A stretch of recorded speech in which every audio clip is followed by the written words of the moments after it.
Hello, everyone. Once again, we looked at the volunteers before we went on a break, so I want to thank them again and all the nominators who spoke about them. Next up, we have an incredibly exciting panel with people I'm eager to hear from because every single one of them has shown us why representation matters. They've shown why it's important for our politics to look like our communities do. And one of the great things about virtual conventions is that we can bring guests from all over the country without having to leave our provinces and hometowns, because what's greener than that? So it's my pleasure to announce that today we have a panel hosted by Ontario's own Sara Syed, who's a community organizer. Sara hosted our first Woman in Politics panel, and we're so happy that she agreed to reprise her role as moderator. Sara is a woman of distinction, a community organizer, facilitator, diversity and equity promoter. So please give a big round of virtual applause to Sara and the panel. Good evening. Thank you, Abhijit, for those opening words, and thank you for your opening and acknowledgement as we started the convention that acknowledges the pain and grief that so many of our communities are struggling with. Thank you to our panelists who are joining us from across Canada tonight. I would like to acknowledge that I'm currently on the ancestral homelands of the Anishinaabe people, specifically the traditional territory of the Mississaugas and credit of the First Nation. So as Abhijit had mentioned, I had the pleasure of moderating Women in Politics panel to kick off the Take the Lead campaign last month with some local Guelph community builders and politicians who have been working at the municipal level and doing some amazing work. And so today we are going to broaden that scope and hopefully get some more very interesting conversation with our amazing panelists. And we're going to just dive right in. While 2018 saw the GPO run a gender balanced candidate slate, there's still much work to be done increasing diversity and representation of marginalized voices. And if nothing else, the events of the last year and a half, I think, have renewed the sense of urgency and the need and the importance for bringing greater diversity and gender parity to the political landscape. And two of the key takeaways from our last session were the importance of being surrounded by a strong support team and to always remember your why, especially in the face of negativity. So tonight I am joined by Michele Beaton, MLA for Mermaid-Stratford, PEI, and I just have to say how much I enjoy saying Mermaid-Stratford. Sonia Furstenau, MLA for Cowichan and leader of the BC Greens, and Dr. Lisa Gunderson, who is a GPC nomination contestant for Esquimalt-Saanich, Sooke. Dr. Lisa Gunderson is seeking the nomination for Esquimalt-Saanich, Sooke in BC, where she lives with her two sons and her partner of 24 years.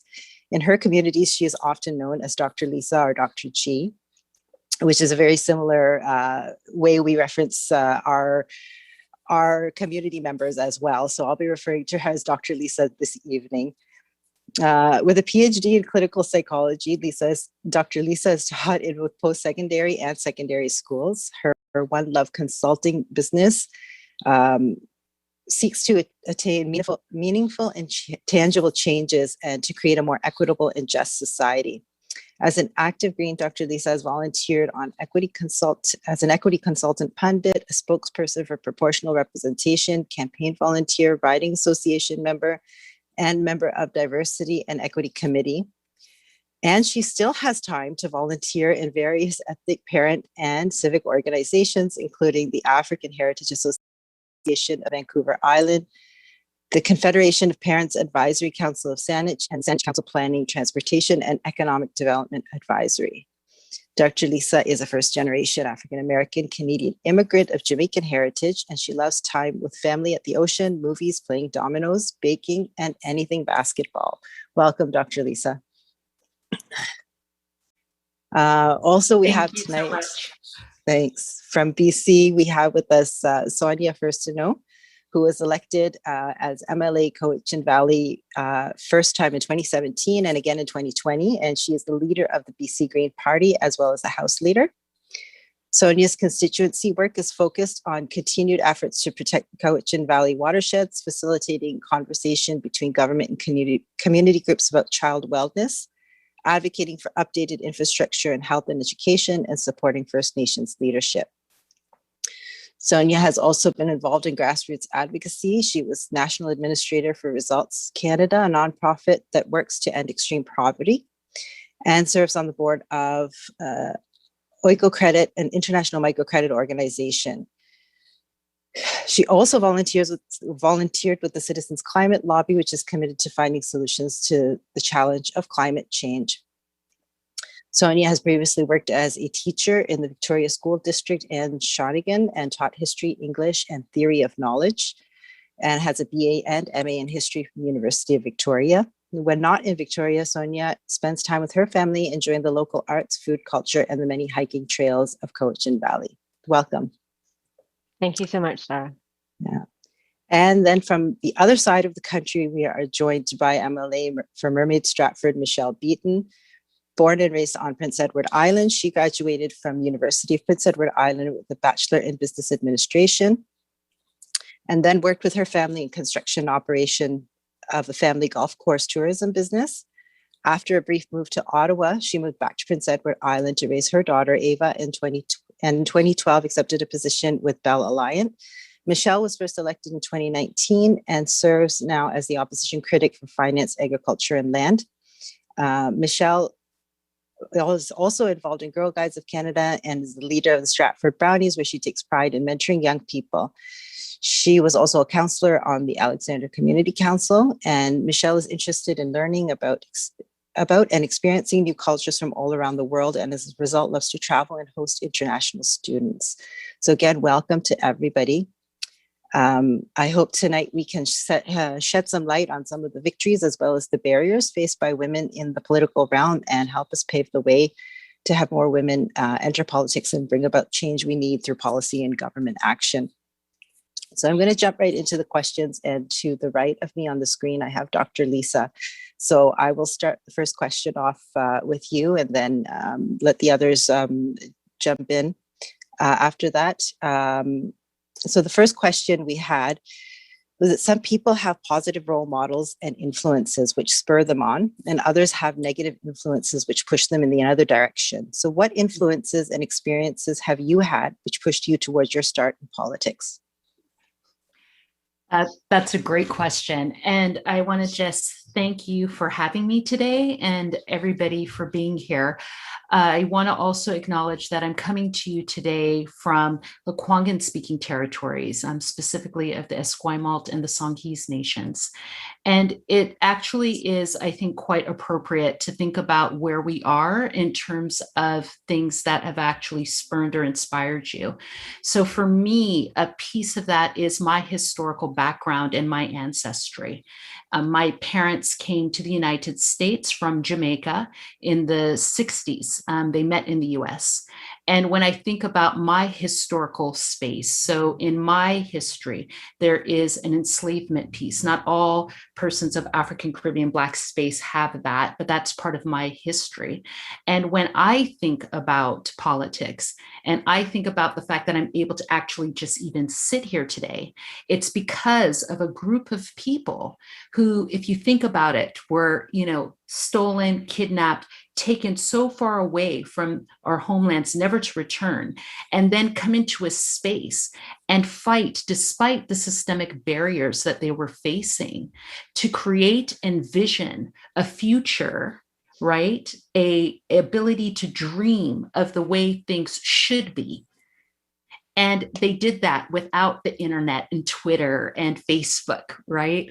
And they were able to do that and using politics, even though politics was somewhat used against them, they were also able to use it to create a better, more just space. So I have the honor to be sitting here because I'm standing on the shoulders of my ancestors. And so that is a huge source of inspiration for me. And one of the things that moves me, and my parents made sure I never, ever forgot that. It was my birthday yesterday, and just as a quick example, I have here a book called I Dream a World. And this is a book my father gave me for my birthday when I was 20 years old. And it's stories of Black women who changed, in this case, the United States. And inside, he said, make sure that you remember this constant source of inspiration and that you too have a space in giving to human kind and service. And in this idea of political space, that you too, right, have a space there and we can service people. That's one of the greatest things we can do. So I would say that's my inspiration, is my parents and my ancestry. Thank you. The parents, I think, are definitely always an inspiration for anything we're doing going forward in our lives. For me, especially after becoming a parent as well, you realize the hard work and the sacrifice that they put into. My parents were also immigrants here. So it does speaks very darkly personally to me. Sonia, I'm going to hand it over to you since you are clockwise order right next to Dr. Lisa. Well, thank you, Sara. And I'm on Coast Salish lands, the territories, the unceded territories of Cowichan tribes and Malahat Nation. Happy to be home. Not always the case as an MLA, often away. And happy for the second time to be spending time with Lisa on our birthdays. Last year we had an outdoor gathering celebrating our birthdays together, and it's a delight to see Lisa and to be here this evening. You know, and I think the inspiration, of course, parents are so pivotal, who we are, where we came from. I want to echo Lisa. You know, my father was born in 1939 in Eastern Germany, just as the war was starting. His father was taken to a Russian prisoner of war camp where he died.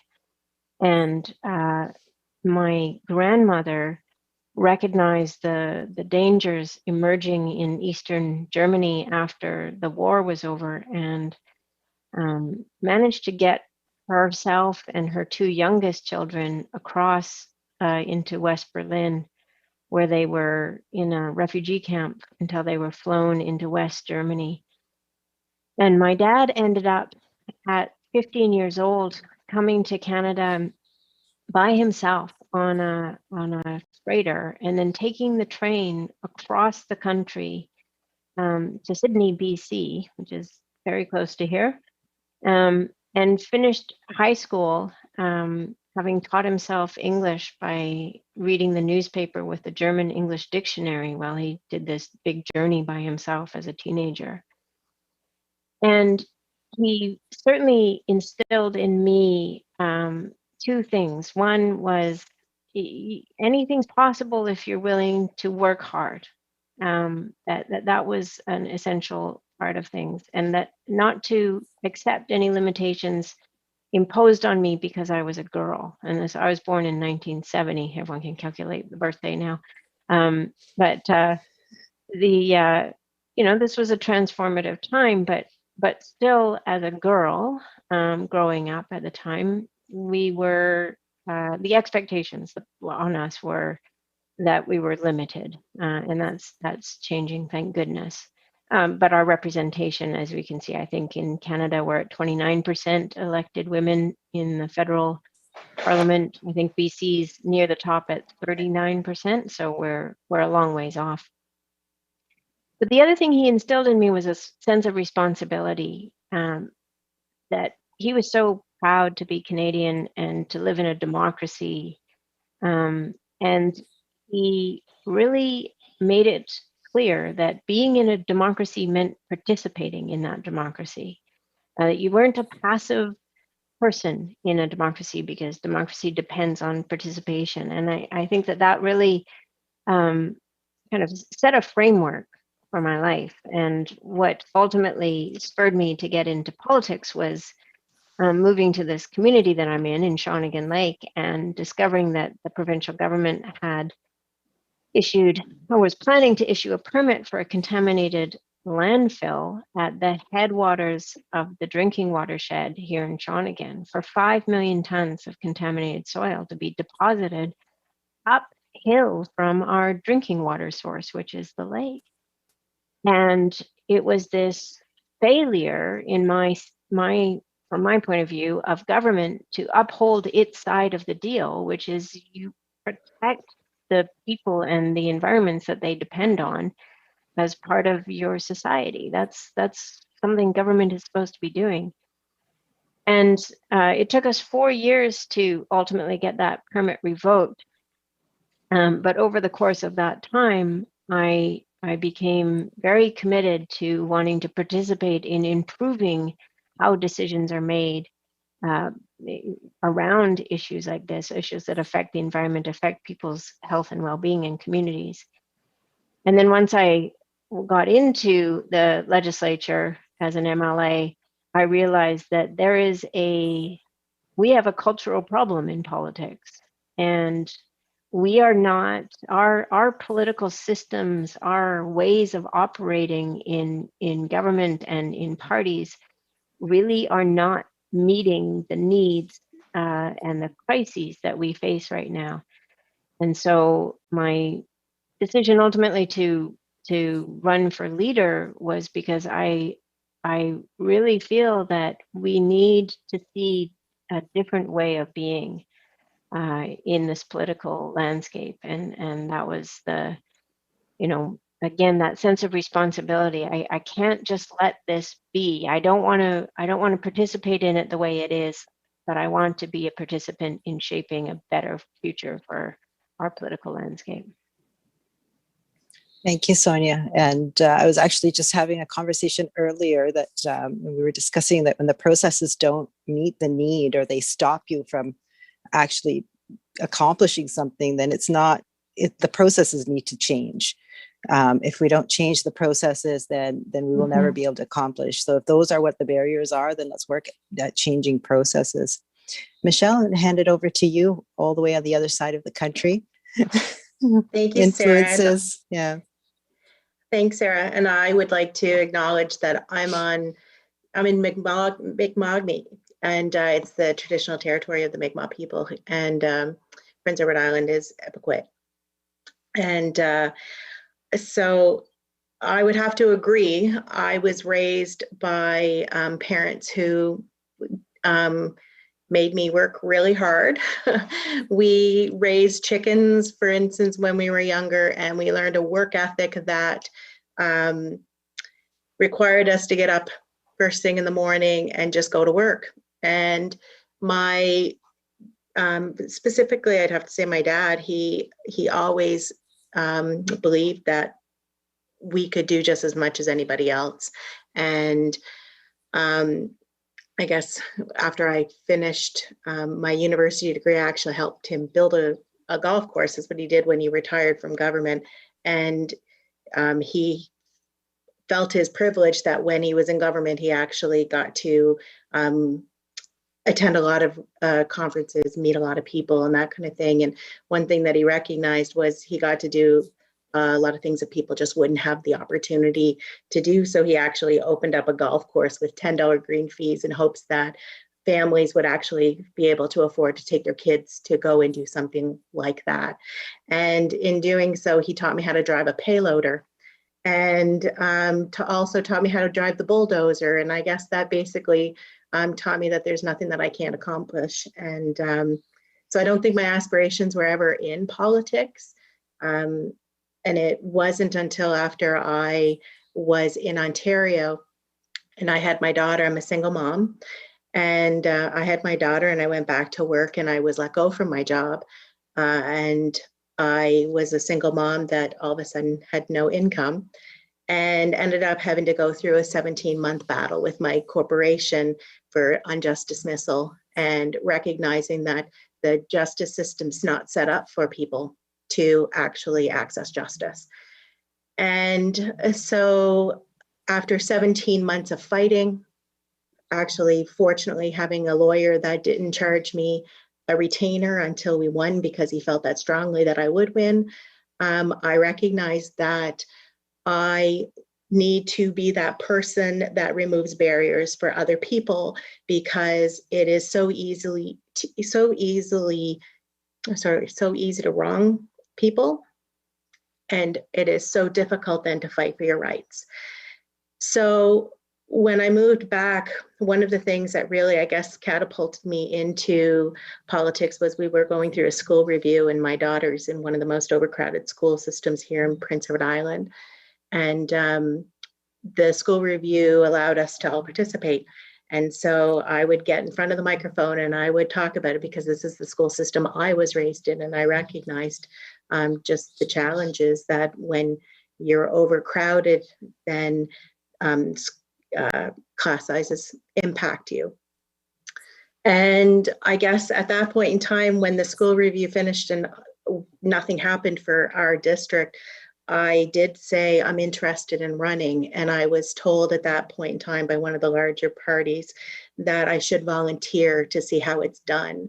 But the challenge is I didn't like how it was done. So why would I ever volunteer to see how they do it when it needs to be done differently? So I walked away at that point in time, and I kind of regrouped. And then what I did was I started looking at what the different parties actually stood for. And that is when I met the Green Party and recognized, first of all, they're the only ones that puts their values on their website, which I think spoke volumes to me. And so I will also acknowledge Hannah Bell, who is an MLA here in Prince Edward Island as well. And when Hannah won in a by-election in 2017, she won as a single mom. And so at that point in time, I realized I can do it as a single parent, and recognizing that I obviously need a lot of family support behind me. So if I had to recognize who would be the two role models that really catapulted me to believe I could do this, would definitely be my father, my mother also, and Hannah's breakthrough election in 2017 just made me go, this is something that we can do. So, and now I'm here. Thank you, Michele. So inspirational. And I think you've just led perfectly into my next question. And that was that our previous panelists had discussed their journeys into politics. And sometimes it's assumed that you need to start at a municipal level or a school board kind of trustee or something to that effect and work your way up to provincial or federal level. And I just wanted to ask about everybody's journey into politics and recognizing that everyone has a different journey. So Michele, I think, has already nicely summarized hers. So we'll jump right to Sonia, and maybe you can tell us. Thanks, Sara. And it's great to hear from Michele and Lisa as well. I really enjoy these conversations. It's neat to hear all the different stories.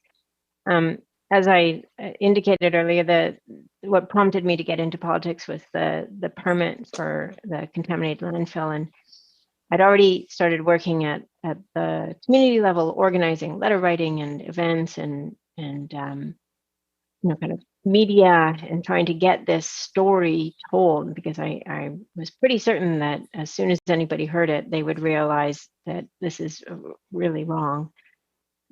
And the opportunity came up to run for local government as what we have here, it's called area director in an unincorporated area. So Shawnigan has a population of about 9,000 people, and you get elected to a regional board as a representative. And so I ran for that. It was a ballot of 6 people running for this role, and so I had to mount quite a significant campaign and work pretty hard to get it. And then once I had that, I was really focused on the landfill piece, but also we managed to buy a 250-acre mountain as a park, which was pretty exciting, and did some other great developments for the community around Shawnigan, and then migrated into provincial in 2017. But I think it's really important to note that politics doesn't have to be, you start at the school board, you go to municipal, you go to provincial, you go to federal. I think it's more important to know why. And so I knew why I was running locally, because I wanted to be the spokesperson and to be able to access the other levels of government as a representative of this area, as an elected representative. And I knew why I wanted to run provincially. It was to work on fixing the system that resulted in the landfill being permitted in the first place. And that was a system called professional reliance, which was a deregulation that came into BC in the early 2000s. And I'm really pleased to say there's a 100-page piece of legislation called the Professional Governance Act, which was part of the agreement that we struck with the NDP in 2017 when it was a minority government. And so having that why, understanding why I wanted to run and being very clear on the purpose meant that given the opportunity, it was a minority government and I was at the negotiating table, I was actually able to execute a very significant shift in policy in the province, well, to make sure that it got underway and got rolling. And that's, I think, the most important thing is to really have a sense of purpose as to why you're here. And it has to go, and Michele, your story is great to reinforce that. It certainly has to go beyond, I want to be elected or I want to be part of a party. It has to be, I'm here to accomplish specific things for my community or for the province or federally, and then work on those things. Mm-hmm. Definitely. I think that's been a theme in both the panels that I've hosted now, that know your why and keep that why right up in front of you, whether you have to write it down or put it somewhere and focus on that and keep moving forward. Dr. Lisa, could you share some of your inspiration and your journey?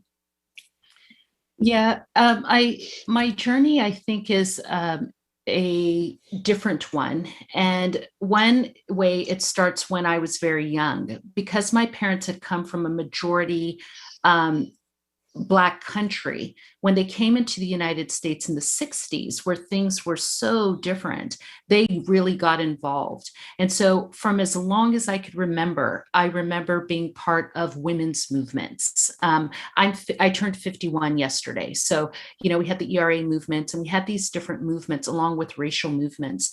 And so I had always kind of seen how it was so important for us to be able to express our lived experiences, especially for systems that weren't designed for us, right? And I understood that there was a way to make things happen and have changes occur. And one of the things that I realized as I was going through kind of just growing up and through my early education, secondary and then post-secondary, et cetera, is that in spaces where there wasn't anything, we did have this ability to create. And so for me, a lot of it was creating systems and things that didn't exist before. And I kind of did that all the way along. And so when I got to Canada in my 40s, I had already spent about 25 years working in various types of systems and making changes and differences that had long-lasting impacts, not just only on my community, but that impacted other communities as well. So when I came to the country and I came without work, we had made a decision that we wanted to have a different life for our children. And I understood that meant I may not ever work in my field again or anything like that, but made the decision that we're going to do that. And so I left a tenured position and I came here and we started. And at one point I was working 5 jobs and really just trying to get to know the community that I live in. And the riding that I'm in is the riding that I live in. And part of what I've recognized, and part of it was maybe coming into the country when I was in my 40s, is that I knew that I had things to offer and a skill set to offer. And I also knew that I had a lot to learn and that we could create some changes and differences that were necessary and needed in our spaces. And so I started just getting involved. And I got involved because I'm a mom of 2 kids. And I got involved because I'm an active member of my community in ACB space, African Caribbean Black space. And I got involved as a clinician. And when you start getting involved and you start seeing what is needed and necessary, and then people are like, would you be willing to speak? Would you be willing to be engaged in other ways? And I was like, absolutely. And because I was new to Canada, there was all these parties. And I wanted to find a party that really reflected my values. And the Green Party did that. And so I wanted to get involved and learn the system and understand how I could be helpful. And the important thing is I wasn't a citizen. So I was doing all of this not because I had in my mind that I want to be a politician or I want to do this, but because I believed in my community, and I have a responsibility to be active in my community and to participate in my community. And that I had skill sets that I felt could be helpful. And like I said, I really believe that we can make changes. And so I spent, 4 or 5 years being involved in different levels, mostly in provincial green policies and politics with incredible people like Sonia, and just trying to understand. And I feel like that kind of trajectory, like not having a plan of trying to be a politician, but just doing what spoke and was true to me, made it an authentic allowed me to build authentic relationships and relationships of trust and people being able to count on you. And so people started to talk to me and encourage me, have you thought about maybe going into politics? And I'm a type of person who naively maybe believes that politics makes a difference.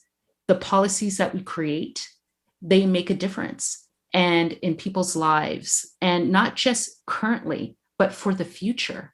Right. And I'm concerned about the future for my children. And I'm concerned about climate justice and racial justice. And how are we going to transition to things like clean economies and long-term care and, mental wellness and education in terms of provincial pieces. And it just kind of made sense to me. And so and we'll probably get into this, but they say that when it comes to women, you have to ask them 3-4 times. And so part of it for me was thinking about what would be the impact on my family, what would be the impact on my kids to engage in something like this, and the sexism that would be involved and the racism that would be involved. And so I think it was a period of time, like spending quite a few years getting involved in a variety of different ways and recognizing that, I think this is a space that could actually help and that I could actually engage in a way that was authentic, and we could be successful in that and we can make real changes. And that's so I'm somebody who never held elected office, here in Canada before. So I didn't go through a traditional route. And that partly is because I wasn't a citizen. I just became a citizen a few months ago, even though I've been here for almost 10 years. Thank you, Dr. Lisa. And I feel like that this panel doesn't really need a moderator, because you guys just keep giving me the segue right into the next question. So each and every one of you has had an amazing, inspirational journey that had no intention of getting into politics, and yet here you are, which is quite amazing in itself. The statistic, Dr. Lisa, is 7 times, an average of 7 times before a woman will put her name down for a nomination. And that leads right into my next question. Another report I read shows that a woman tends to apply for a new job only when she meets 100% of the criteria, while a man will apply for a job as soon as he hits about 50 to 60% of those criteria. So what can we do to change those statistics? How can we get the extra support and resources for anyone who is running, whether provincially or federally, and change that overall atmosphere in politics? And I'll ask Michele to start off on this one.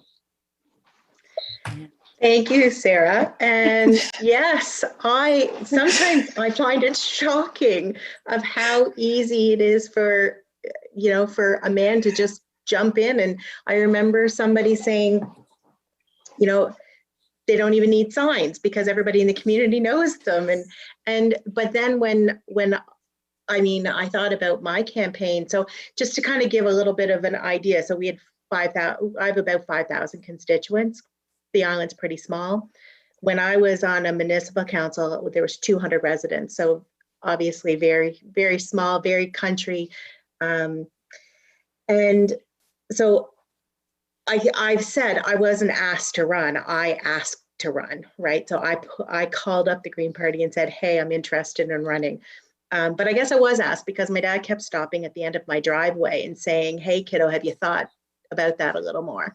And I'm like, no, Dad, it's not for me. It's no, I'm fine. But then, like I said, then the school review all happened and everything. And I would say probably every 6 months, he might stop by and say, hey, have you given that any more thought? And so I would have to say, when it comes to politics, if you are familiar with the issues in your community, that qualifies you. If you care about your neighbors, that qualifies you. If you've worked in any kind of business, whether it be large or small, that qualifies you.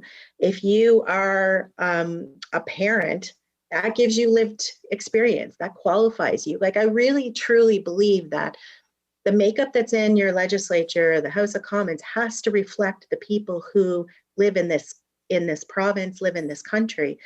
And if you can relate to even a segment of that, that qualifies you.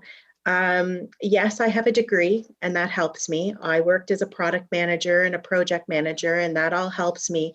But that's because it helps me with the process. It doesn't help me with understanding a grandparent who's looking after their grandchild but gets no funding from government and can't get the resources that's required in order for them to get counseling for their child to deal with trauma. Nothing qualifies youth for that except for empathy and caring about your community. And if you have that, you're qualified. I'm emotional, sorry, but it's just, it comes down to, this is a job that there is no right resume in order to make you do a good job. It is just the fact that you need to care about people, you need to want to do the job, and you just need to put your head down and figure it out, because there is no, I guess there's no job description for an MLA. You just do what needs to be done. And so you surround yourself with really smart people that can help you navigate a very tough system. But if you can relate to, somebody in your district that is not represented today in the current makeup, and bring their issues forward and resolve it and make their lives easier and their lives better, that is what elected officials are supposed to do. It is not about having a big laundry list on your resume. It is simply being willing to do the hard work, to work for the people that you're representing. And there's no university course that can ever prepare you for this, because every day is different. And so I just would say, if you have lived experience, you're qualified. And that's just all that's all I can give you. No, thank you, Michele. I think we really, really undervalue lived experience, and we have to really put that higher up on people's resumes. The lived experience is invaluable. It can't provide any other kind of, like, the context that it provides for people to frame different issues is so understated.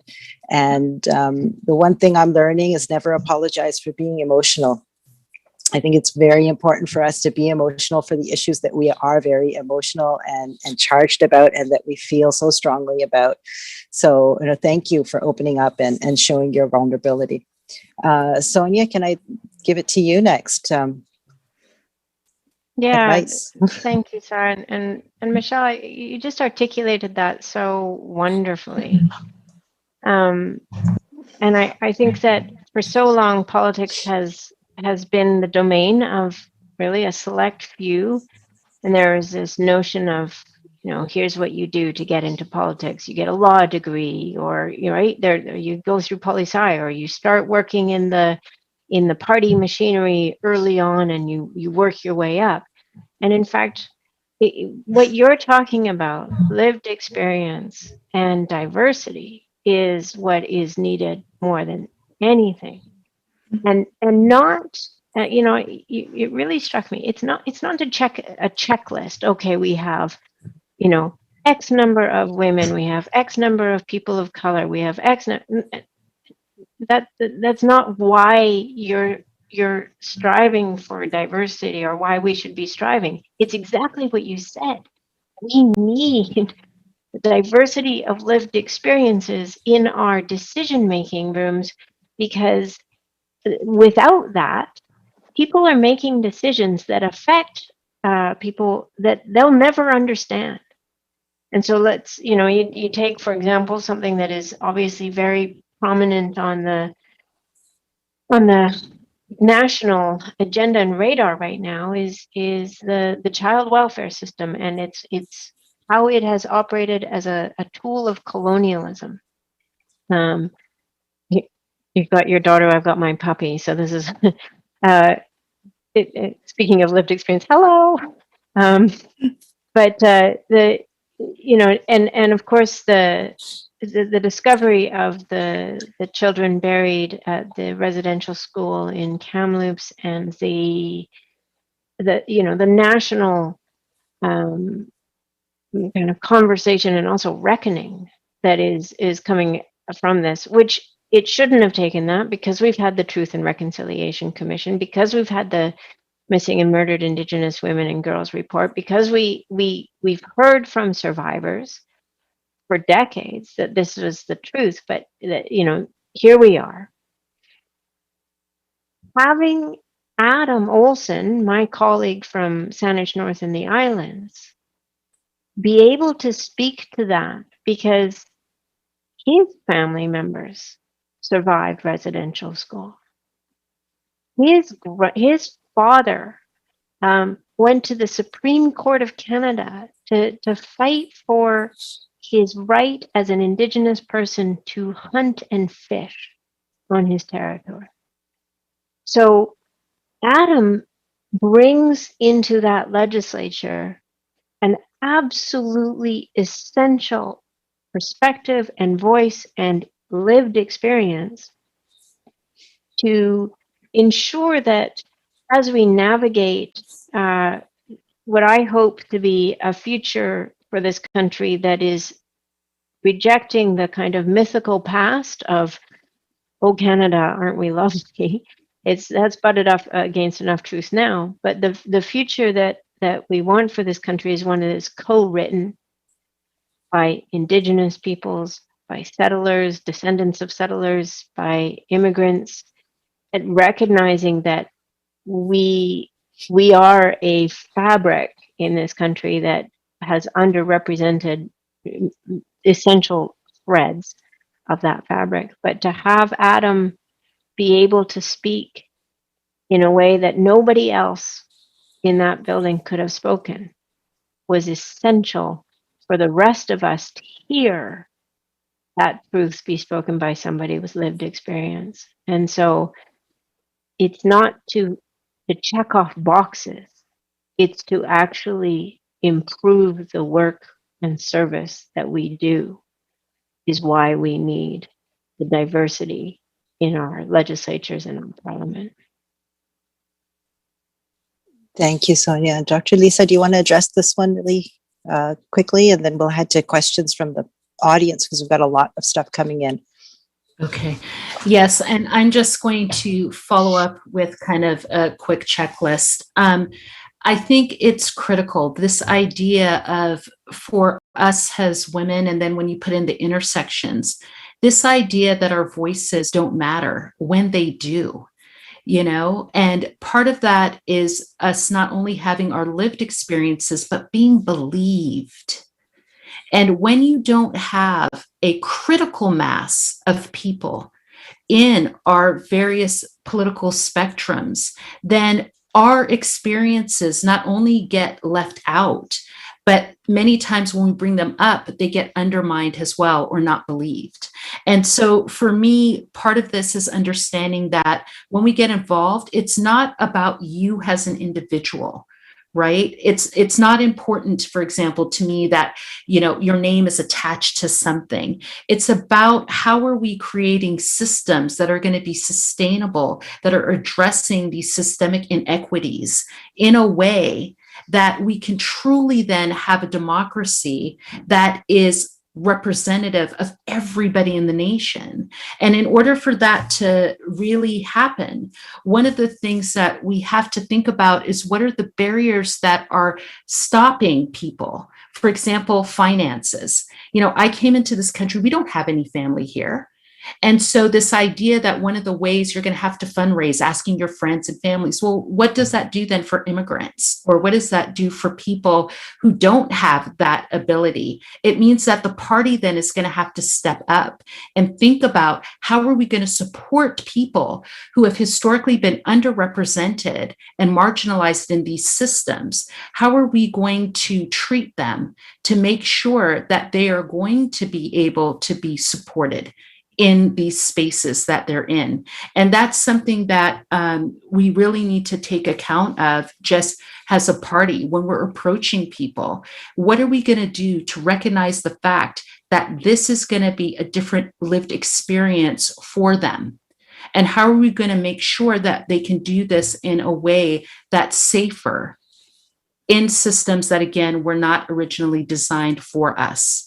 And so I think it's one of these spaces where one of the ways to do that is to talk to people about what's stopping them from engaging in the process. What is it that they think they need?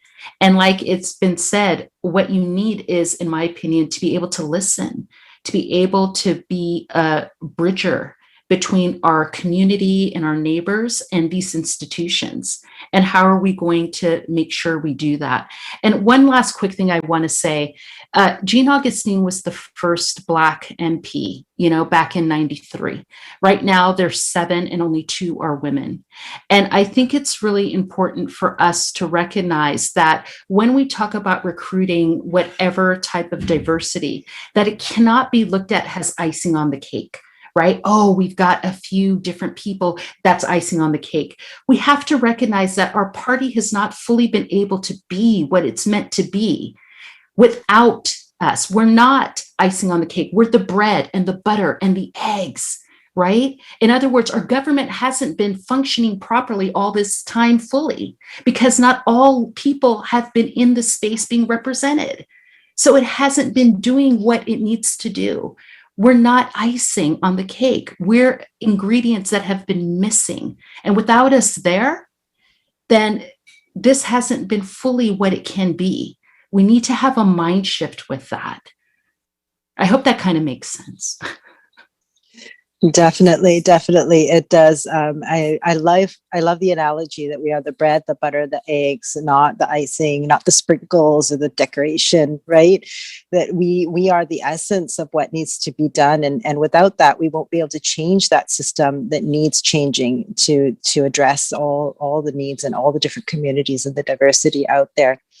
And like I said, Dr. Lisa, you are moderating this panel for me on your own because the one question was, can you share fundraising tips for women, as women typically face a greater obstacle to raising campaign funds compared to men? And I think you have solved that issue for us, and the party needs to step up and help with that fundraising portion for women and for people from traditionally marginalized groups. And to jump to another question because I really like this one. How can parties help women and people from underrepresented groups get a foot through the door? Anyone who wants to start, I'm going to leave that open.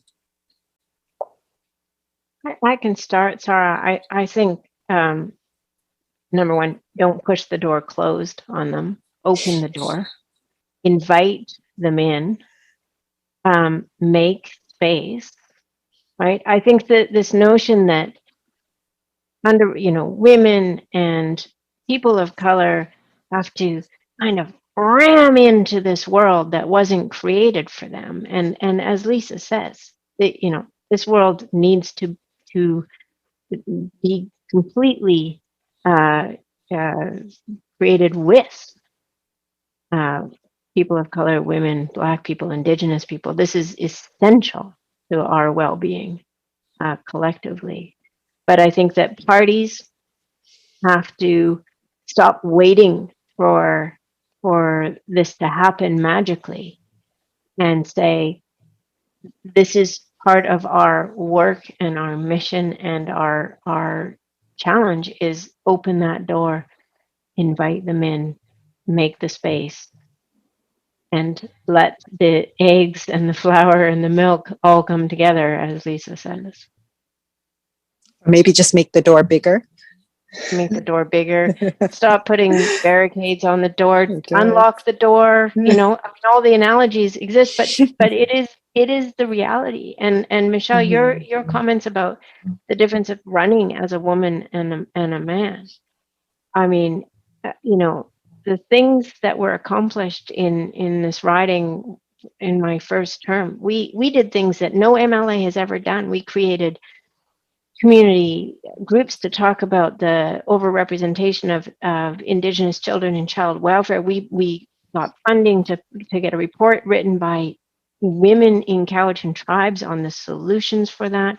We brought national attention to an issue that nobody was paying any attention to. We succeeded in getting infrastructure projects that had been delayed for literally decades, right? And then the election comes, 2020, and people are like, well, what did she do anyways? And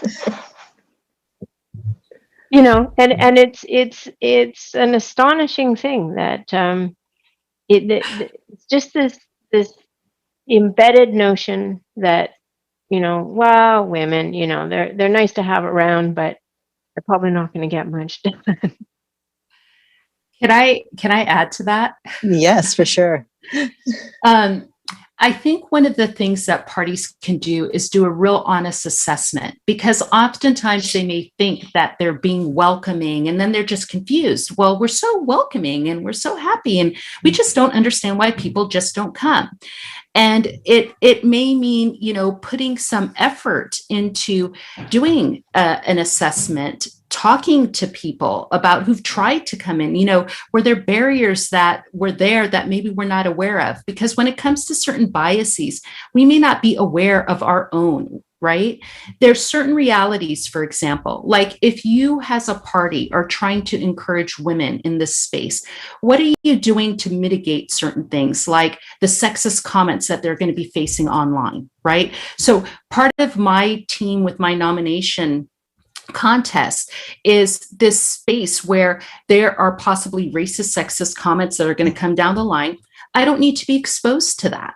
Right? We don't need, we are encouraging historically underrepresented groups to be part of that. And one of the things with our comms team that we've talked about is, how do we make sure that our volunteers who are engaging don't end up getting re-triggered or resurfaced or having to deal with traumatic things? We think about those things. You have finances for when we put up signs and things are scrawled on them. So then maybe you have an extra budget line item to have to deal with replacing those signs, which is going to be a different reality that you deal with.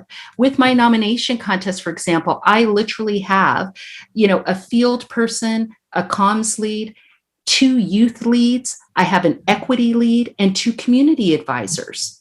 Right? All equally weighted as my leadership team.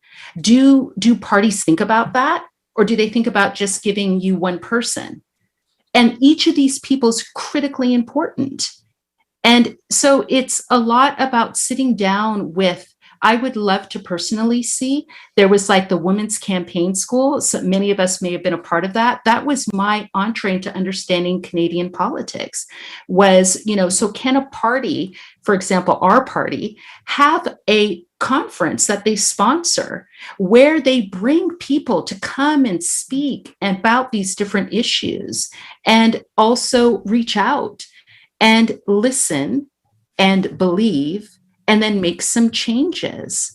So there's some very specific things we could do. And one could be starting to have an introduction into our party and, politics and what that looks like. But those are some specific things when coming to running that we need to be thinking about. Yeah, definitely. Training, campaign schools, all of that prep work is very, very important to support any of our nominees or our candidates. Michele, do you have anything to add to this one? Just a couple things. I mean, with us comes our children and our home life. And, if we're going to be out on the campaign trail for as many hours as we need to put in to actually win a campaign, our children have to be also welcome. And, I will walk the streets with my daughter. She will help me carry the packs, but that has to be okay. They have to be welcome into the room. And when they can't be in the room, childcare within any kind of meeting or gathering, our children have to be welcome or have childcare, something like that, to allow that to happen. And during a campaign, I just got to say, like, one of the biggest things is having somebody at your campaign office that just takes care of all the stuff that you would typically do as a woman, where you feel like I'll do, I have to make my lunch, I have to do this, I have to do that, because it's hard for us to step back to realize that that's not the job we need to do in this. Our job is to be out talking to people, being on the streets, and we have to be freed up of a lot of other things that are our roles in order to allow us to do that. And although it's only a very short period of time within a campaign, we have to feel safe that our home life and that our kids are being well taken care of to allow us to do that. Yes, thank you, Michele. So I think that reiterates what we were just carrying on from the first panel, that strong support team. That means all aspects, not just, when you're policy advisors or leaders, but home life to childcare to everything. It needs to be so strong. So we're just heading into the last 5 minutes, and I would like to ask all of our panelists that if you had one message to inspire our audience today, candidates, campaign managers, volunteers, everybody is here tonight, what would it be? Dr. Lisa, do you want to start off this one?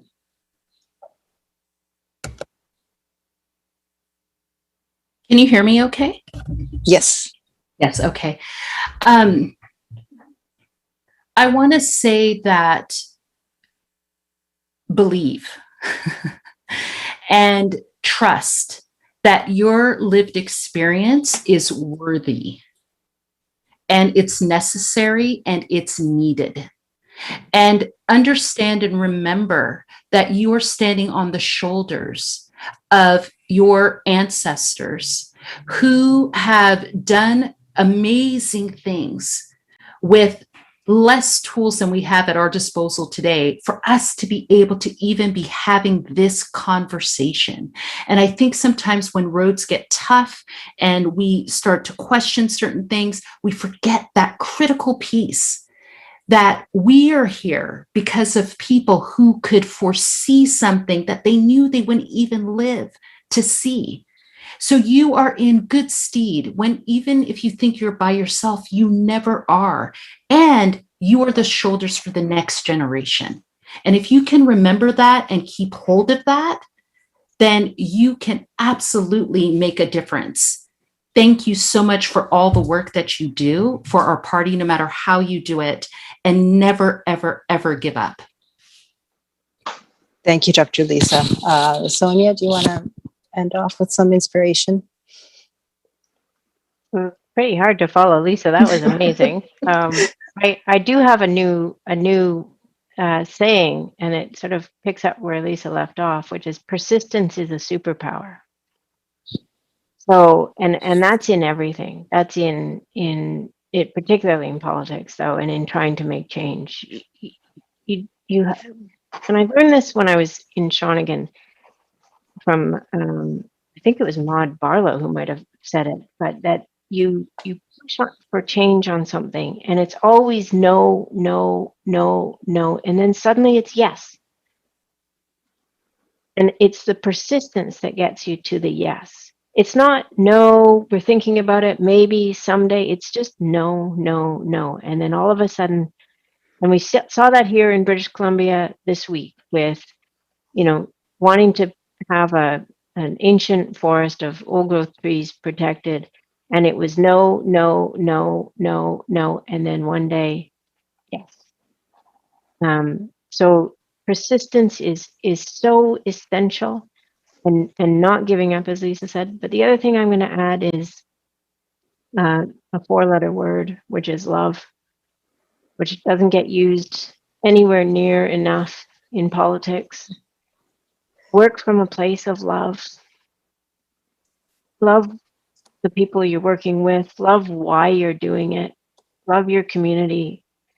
Build a future, because that's what we're doing in politics. We are shaping the future. And we have to shape a future of love. Thank you, Sonia.